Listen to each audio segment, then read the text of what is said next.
Hi and welcome to Whiskey Shared. You're watching day 19 of my mystery whiskey advent calendar.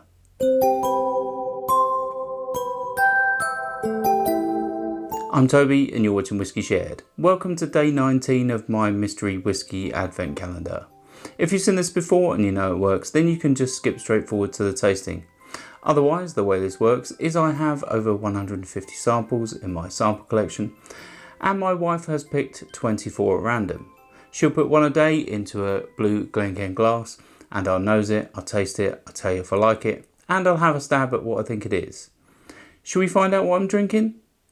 On to the whiskey. If you'd like to play along with me and find out what's in my glass when I do, then just keep watching. Otherwise, take a look in the description now for a sneak peek.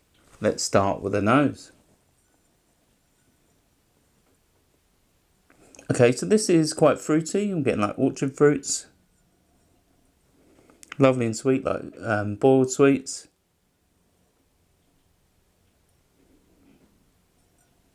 Yeah, not really getting much more though.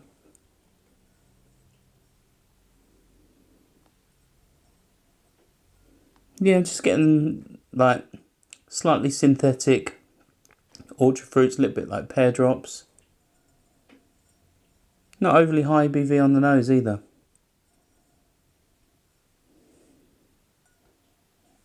Let's move on to the palate.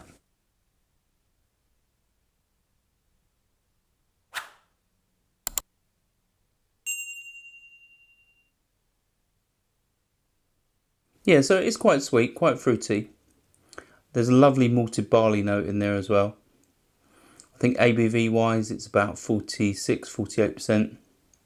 It's got really nice malty, fruity, slightly sweet. Yeah, it really is nice. I think it reminds me of like a Speyside whiskey. It really is nice and sweet and fruity. Let's have another sip.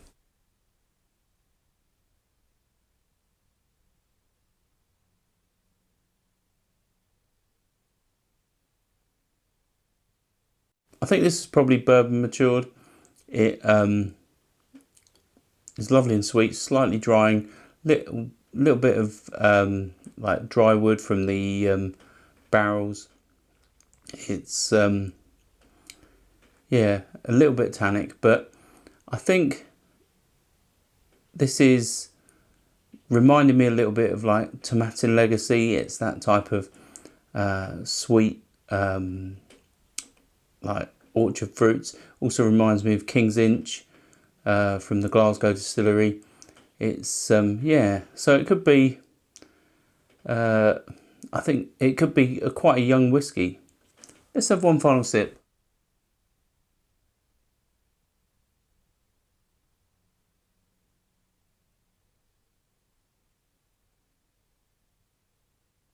Yeah, that fruitiness is really nice, and although I don't think I can pin this down to a distillery, because I'm pretty certain I don't have any Tomatin or King's Inch, but that's what it reminds me of, because that's what it's similar to. Also reminds me, I suppose, a little bit of Inchgower, slightly similar to that.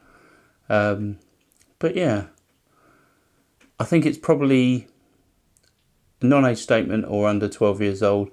I think it's going to be a Speyside or possibly a Highland Scotch whisky. But yeah, and I think it's under 48% ABV.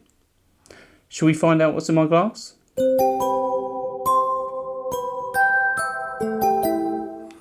Right, so it's an Arran 10-year-old. It's 46% ABV, and yeah, it was a sample I purchased myself. Yeah, this is the old Arran 10 from what I remember. This has been sitting in the cupboard for a very long time, and yes, it's slightly different to what I remember, but it really is tasty. Obviously it's an Island whiskey which comes under Highland, so I was vaguely on the right ballpark, and obviously ABV wise I was around the right ballpark, and age I suppose I was, so I'm not a million miles off. But yeah, I definitely haven't drunk enough Arran 10. I've got a brand new bottle of it, and it's the first time I've owned a whole bottle.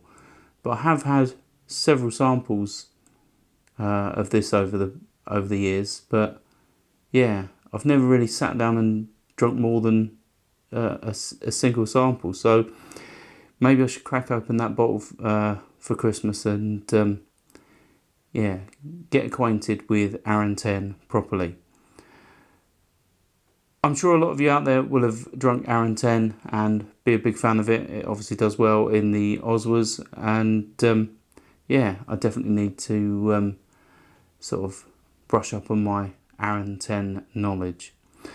Hopefully you found that interesting, and I'll see you again tomorrow for day 20. Sauncher. I hope you enjoyed this video. If you did, why not give it a like or a comment, and please consider subscribing for more videos like this.